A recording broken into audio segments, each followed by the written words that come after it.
The home of the Nebraska State Fair is undergoing some big changes. I'm Steve White on the Rural Radio Network. If you remember the fair in 2019, it was plagued by flooding across the Fonner Park campus. There are some areas with poor drainage. However, the fair did qualify for some federal funds to assist with a drainage program. That work currently underway and soon to be wrapping up as we visit with Chris Kotulak, CEO of Fonner Park, the State Fair's landlord. I actually walked from the admin lot all the way across to the Aurora Co-op indoor pavilion where we are right now, and it was all pure, smooth sailing over the new concrete that has been paved. This is a result of what we refer to as the ARPA funding. That's the American Relief Rescue Plan. Yeah. $20 million that came through the feds, through the state, to the fair to help with the drainage issues. That's right. The 1868 Foundation is the fundraising arm of the State Fair, and the State Fair is managing these 20 millions in along with Fonner Park and Olson Engineering.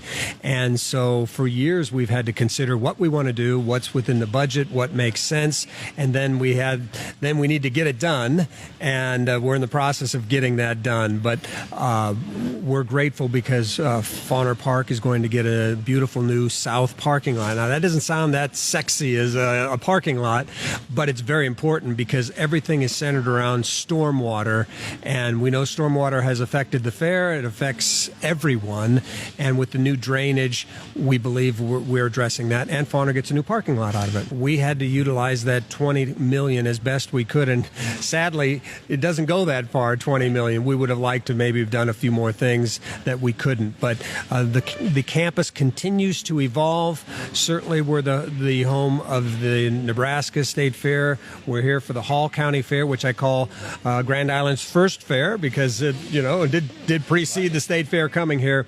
But our mission is for horse racing, and we're doing the best product, presenting the best product we can.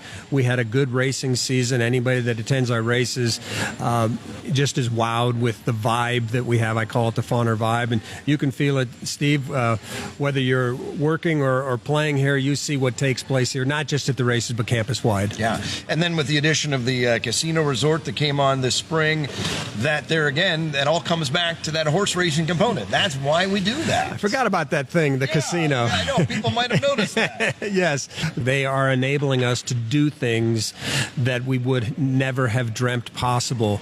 With the casino money that has come in here, we are doing those things, but it cannot and will not happen overnight. Steve, we've had 30 years of repairs that have been backing up that needed to take place here, and I'm incrementally approaching those. I think race fans saw what happened at the races last year with the improvements, and get tied on, as they say in the horse racing term. They say that to a jockey when he's in the starting gate ready to go. Get tied on, jock.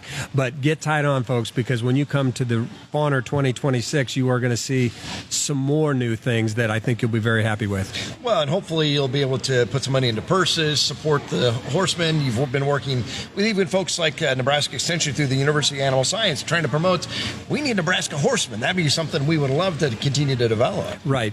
Well, our purses are at a record level. We need Nebraska-bred thoroughbreds, and we need the other racetracks in the state to do what Fonner Park is doing, and that is run a proper race meet with a significant number of race days, and we need the Nebraska thoroughbred breeders to breed those thoroughbreds that will stay here in Nebraska. That's important. But, Steve, this campus is more than the racing, as much as that's my priority here, the ag part of it.